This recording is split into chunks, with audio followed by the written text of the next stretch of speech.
सच्ची और अच्छी खबर लखनऊ दर्पण न्यूज। हमारा संगठन खड़ा हुआ था 20 सड़क पर, शाम तक हम लोगों ने चुनाव लड़ा, होने नहीं दिया जा रहा था, खैर हो गया। और आज प्रभात जी ने अपनी मेहनत से हम लोगों को यहाँ तक लाए। बहुत सी मांगे हैं जो आज यहाँ रखी जाएंगी तो पूरी हो जाए, ऐसी कामना है। अभी तक तो जो नहीं हुई है वो भी हो, शायद किसी संगठन की बात मांगी जाए। प्रमुख सचिव सूचना से भी हमारा निवेदन है कि वो इस पर ध्यान दें। उनका जन्मदिन है संजय प्रसाद जी का, तो उसके लिए तालियां बजा दीजिए आप लोग। और सबसे बड़ी बात है कि आप लोग आए, ये बहुत बड़ी बात है कि इतनी गर्मी में आप लोग बहुत दूर दूर से आए। अच्छा लगा आप लोगों को, आप ही लोग हमारी ताकत है। जो भी होगा आज कुछ मांगे रखी जाएंगी, पूरी हो जाएंगी। बाकी हमारे सहयोगी जी लगे हुए हैं, प्रभात जी, और वही हमारा सोलह ब्रह्मास्त्र। और ये ब्रह्मास्त्र ना हो तो हम लोग तो कहीं करवा जा सकते। और प्रभात जी के लोग चाह रहे हैं कि प्रभात जी हटें, छोड़ दें, कमेटी अपना काम करे। कमेटी अपना काम कर रही है, कमेटी उतनी स्पीड में काम कर रही है जैसे कर रही है, करना चाहिए। प्रभात जी का आशीर्वाद बना हुआ है। वो कह रहे हैं कि आप आराम से अपना काम करिए, अध्यक्ष आप हैं। हमने कहा एक दो महीने तो आप साल रहिए ही, कमेटी को इस तरह छोड़ मत दीजिए, क्योंकि इतना एक्सपीरियंस हम लोग को नहीं है। मैं लिखता हूँ तो क्रांति में लिखना नहीं जानता हूँ, उसमें अमल करने आता है ना, तो मुझे बुखार पड़ गया। धीमे धीमे अपने पैरों खड़े होंगे हम लोग।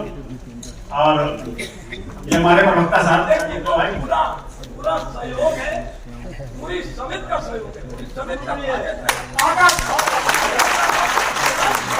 नहीं, हम अपनी ताकत का इस्तेमाल करेंगे। हमारे असली ताकत सामने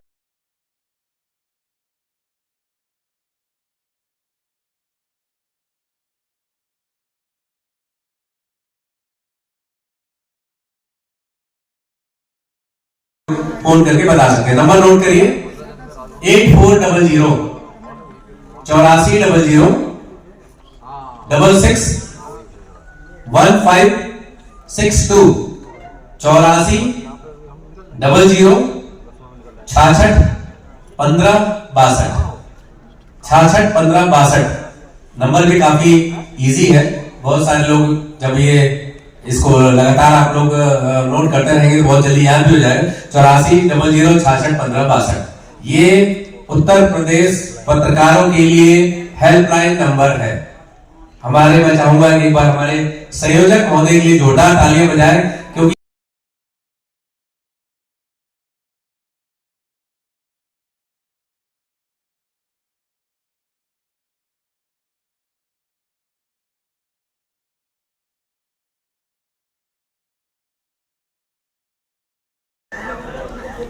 सब पत्रकारों का दिल से अभिनंदन। सब लोग आए हैं, इसका मतलब आप लोगों ने हम लोगों को स्वीकार किया है। आप लोग बहुत दूर दूर से आए हैं, खास करके हमारे बांसमंडी मीडिया सेंटर के लोग सब आए हैं।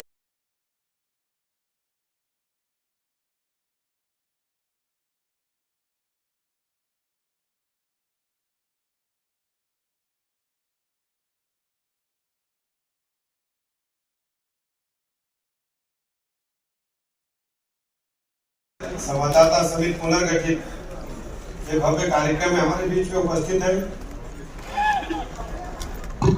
आदरणीय श्याम बिहारी गुप्ता जी, अध्यक्ष उत्तर प्रदेश गौ सेवा आयोग, आदरणीय दिलीप अग्निहोत्री जी, सूचना आयुक्त, आदरणीय प्रभात त्रिपाठी जी, जिनका ब्लड प्रेशर अभी भी बढ़ा हुआ है,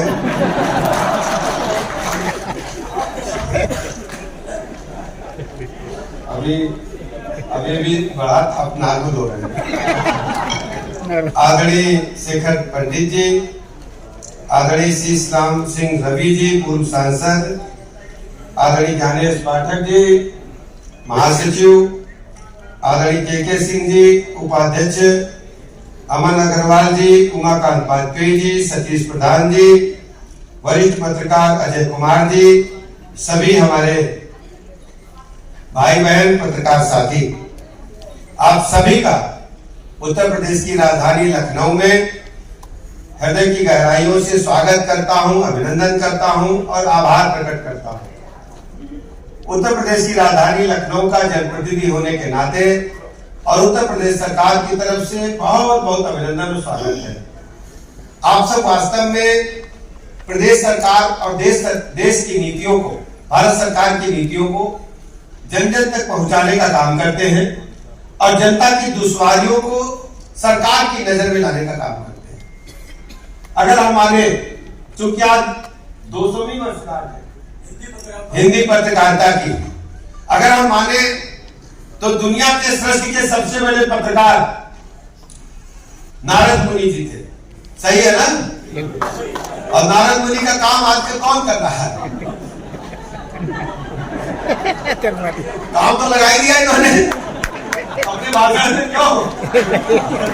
अब जो है सारे देवता आपस में कह रहे, अच्छा शंकर भगवान, अरे तुम यहाँ बैठे हो पहाड़ पे, राजपाट तो भगवान विष्णु के पास है। लगा दिया ना इन्होंने। इनका हाल जानते हो क्या है? देखन मां छोटे लगे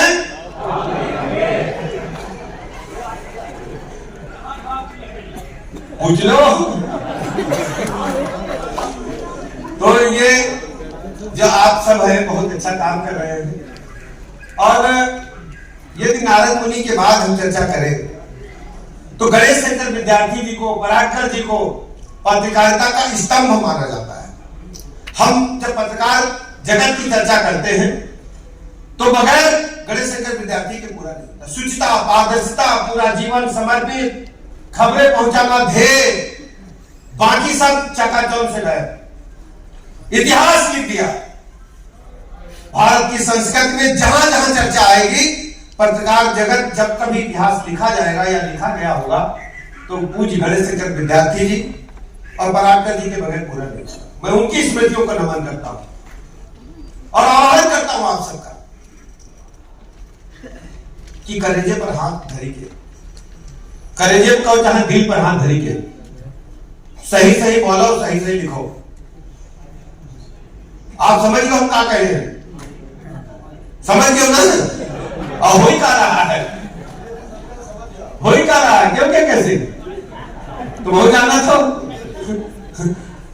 हम तुम्हारे भाई हैं, परिवार के सदस्य। कब हम कोई बात हो तो हम आपके साथ कंधे से कंधा मिला के काम करेंगे। कब हम कोई बात हेल्थ की समस्या उठाएंगे, लेकिन कब हम कोई बात पर जाए हम हमेशा आपके साथ हैं। नंबर हमारा सबके तीर है, कौनी फोन कर दी रात बिरात, हम भर्ती कराना हमारा जिम्मेदारी। केवल लखनऊ में ना या पूरे प्रदेश कौनी वाली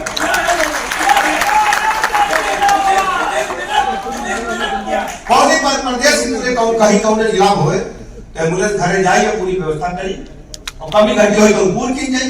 ठीक है ना भैया?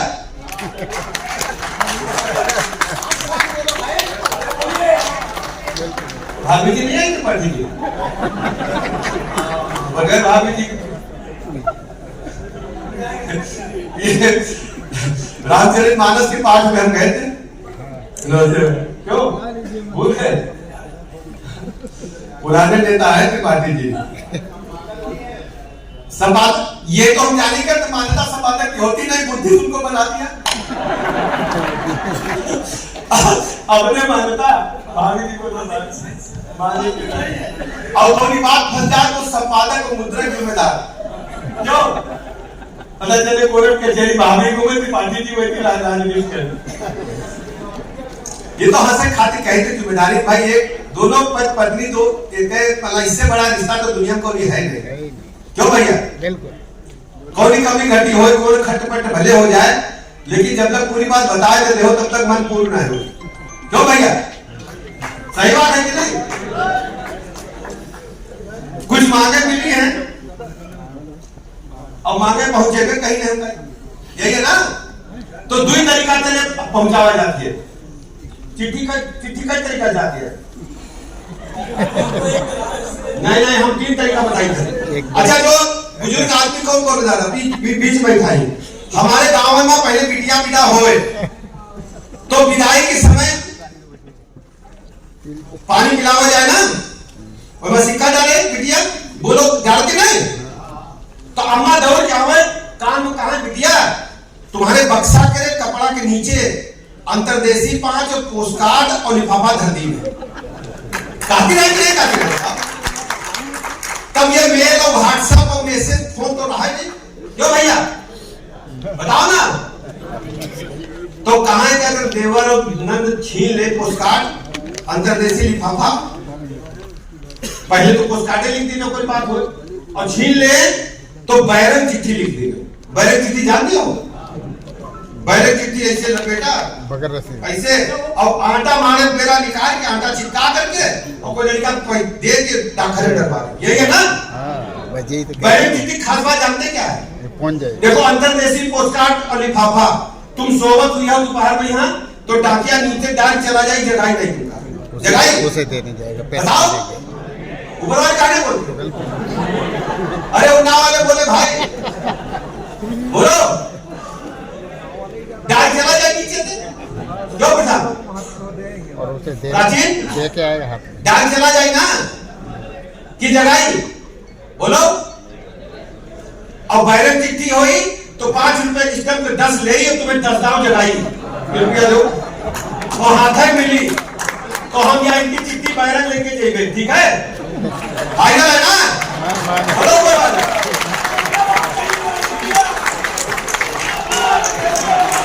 बैरक लेके जाएंगे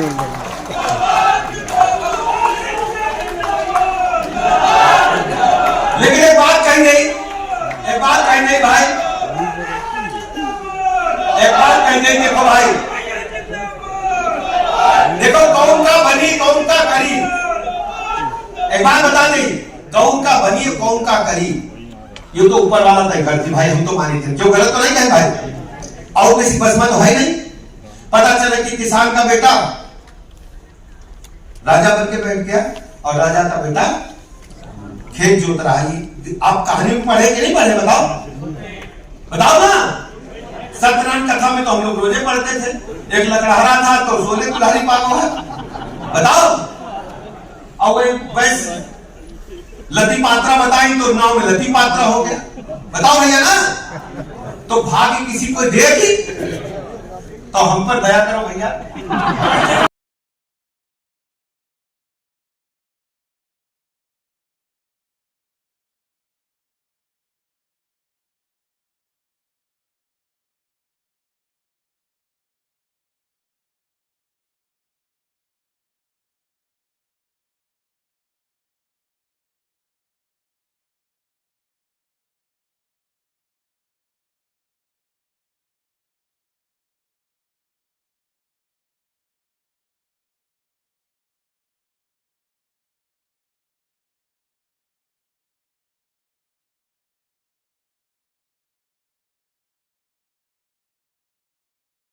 संवाददाता समिति पुनर्गठित के पत्रकार महाकुंभ सम्मेलन में इसके संयोजक हम सबके बड़े भाई आदरणीय प्रभात कुमार त्रिपाठी जी, अध्यक्ष आदरणीय शेखर पंडित जी, उपाध्यक्ष श्री के सिंह जी, पूर्व सांसद आदरणीय शीशराम बोला जी, रवि जी, और वरिष्ठ पत्रकार आदरणीय अजय जायसवाल जी, और पूरे प्रदेश भर से आए हुए सभी पत्रकार बंधुओं, सबसे पहले तो मैं आप सबसे क्षमा प्रार्थी हूं कि मुझे 12 बजे के करीब आना था, लेकिन कल अचानक एक ऐसा संयोग बना कि कल देवरिया में माननीय मुख्यमंत्री जी गए हुए थे और मैं पिछले 2 महीने से तिरुपति बालाजी जाने के लिए प्रोग्राम बनाता था। कोई न कोई पार्टी का या सरकार का कार्यक्रम हो जाता था जिसके कारण मैं नहीं जा पाता था। कल कार्यक्रम में माननीय मुख्यमंत्री जी ने कृषि मंत्री जी से कहा कि एक नाई बुलाइए, इनका दाढ़ी कटवाइए। माननीय सूर्य प्रताप शाही जी ने कहा कि नहीं मैं अभी बुलाता हूँ, यहीं पर जो है आज मैं कुछ बोल नहीं पाया कि मैं क्यों बढ़ाया हूँ और क्यों अभी तक नहीं घट रही है, बहुत बड़ी हो गई थी। तो नाखून भी आप देख रहे होंगे कितनी बड़ी बड़ी हो गई हैं। तो पिछले 2 महीने से मैं इसको सोचा था कि वहीं जाऊंगा, और लेकिन 2 महीने से नहीं हो पाया था। मार्च से, पिछले मार्च से सोच रखा था, लेकिन नहीं हो पाया। कभी ना कभी कुछ न कुछ कोई जाने के लिए साथ में होते थे, हम भी चलेंगे। तो कभी उनका काम प्रोग्राम नहीं बनता था, कभी मेरा प्रोग्राम नहीं बनता था, तो इसलिए हो नहीं पाता था। तो फिर माननीय मुख्यमंत्री जी लखनऊ आ रहे थे हेलीकॉप्टर से कार्यक्रम होने के बाद, हमसे पूछे कहाँ जाओगे, हमने कहा तो बलिया जाएंगे, क्योंकि हम बोलते लखनऊ जाएंगे तो साथ ही आते। हमने कहा मैं बलिया जाऊंगा, हमारी मीटिंग है वहां पर। तो वहां से मैं बलिया नहीं जा करके सीधे गोरखपुर के एयरपोर्ट पर गया और वहां मैंने कोई टिकट नहीं बनाए थे, वहीं जाकर टिकट बनाए, वहां से हैदराबाद गए, हैदराबाद से कल शाम को वहीं पहुंच गए तिरुपति बालाजी 7 बजे। 7 बजे पहुंचने के बाद बालू का मुंडन वाला कार्यक्रम कल करा लिए। आज जो है सुबह में 5 बजे से लेकर 6 बजे तक दर्शन होता था, उस दर्शन में रहे और दर्शन के बाद फिर चेन्नई आए। फिर के भाई को फोन किए, हमने कहा कब बजे तक कार्यक्रम चलेगा, इन्होंने कहा 3 बजे तक चलेगा। जबकि बेंगलोर में भी एक एलपी महोत्सव हो रहा है, अपने श्री श्री रविशंकर जी का एक कार्यक्रम आज और कल वहां भी चल रहा है और उत्तर प्रदेश के लोग ही वहां पर गए हुए हैं, यूपी महोत्सव उसका नाम भी है। मैं सोचा था कि वहीं से मैं उसमें कार्यक्रम में जाऊंगा, 6 बजे से शुरू होता है शाम को, वहां शामिल होकर के फिर मैं लखनऊ कल सुबह आऊंगा। के भाई बोले 3 बजे तक चलेगा, और मैंने कहा मैं चारों तरफ से ध्यान लगाने लगा कैसे 3 बजे पहुंचूंगा। तो फिर मैं चेन्नई आया, वहां से दर्शन करने के तुरंत बाद वहां से 7:30 बजे निकल गया और चेन्नई में आकर के फ्लाइट पकड़ा 12 बजे और फिर मैं एयरपोर्ट से सीधे एरिया आया। तो इसलिए देर हुआ मुझे, देर हुआ इसलिए मैं क्षमा प्रार्थी हूँ। और जब प्रभात जी और के जी गए थे तो उस समय एक संवेदनशील मामला भी था, उन्होंने कहा था मुझसे, और मैं यदि नहीं आता तो मैं सोचा कि ये लोग ये न सोचे कि उसी के कारण दयाशंकर नहीं आ रहा, नहीं तो मैं एक बार क्षमा मांग लेता कि मैं नहीं आऊंगा। स्वर्गीय दिलीप शुक्ला जी के जब हुआ था तो उस समय दिलीप सिन्हा जी के, तो उस समय हम लोग जो है वहाँ पर कार्यक्रम जो शोक परिवार के लिए सभी लोग एकत्रित हुए थे, तो मैं भी गया था और उसमें माननीय ब्रजेश पाटिल जी भी गए थे सब लोग। उस दिन हम लोगों ने कहा था कि जो परिवहन विभाग की तरफ से भी उनके परिवार को सहायता के लिए हम लोग करेंगे। हमारे यहाँ एक MS सिटी कोर्ट होता है, MS सिटी कोर्ट से उसका फैसला होता है कि कितने पैसे देना है, और ये वो प्रोसेस में मैं किया हूँ। लेकिन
कृपया करके जो सीट रहती है वो ऐसा डिस्प्ले करते हैं, एक इन कंडक्टरों का एक ऐसा सिविल लगा के उनको बताया जाए कि कार्ड चेंज हो गया है और उसके आधार पे सारे पत्रकारों को सम्मान मिले, क्योंकि बहुत से जो नए कंडक्टर आ रहे हैं वो पत्रकारों को बड़ा बेदृष्टित हुए। तो इसके लिए कोई कारनामा बने? नहीं, हम इसको निर्देश जारी करा देंगे और जो भी होगा नहीं होगा तो जितने आज कार्ड है उस सभी कार्डों को स्कैन करके मैं अपने मशीन में उसको रखवा लेंगे, उसको अपने मशीन में हम करवा देंगे जो है। तो ये आज तक हमारे यहाँ जो मैनुअल नहीं चलता है, जब से मैं मंत्री बना तो मैंने उसको जो है इलेक्ट्रॉनिक कर दिया, सबके कंडक्टर के हाथ में भी इलेक्ट्रॉनिक मशीन होता है। अब हमने मैनुअल को बंद कर दिया क्योंकि मैनुअल में बहुत सारे दिक्कत आती थी, लोग आरोप प्रत्यारोप होता था। तो टोटल ऑनलाइन है और उसमें हम लोग ऑनलाइन ही टिकट बनाते हैं। तो अब तो हम बसों में लगा दिए हैं जीपीएस, बसों में हम पैनिक बटन भी लगा दिए। महिलाओं की सुरक्षा के लिए हमारे पैनिक बटन है, कोई भी उस बटन को दबाएगा तो 10 मिनट के अंदर हमारे कोई न कोई अधिकारी उस बस को तुरंत चेक कर ले।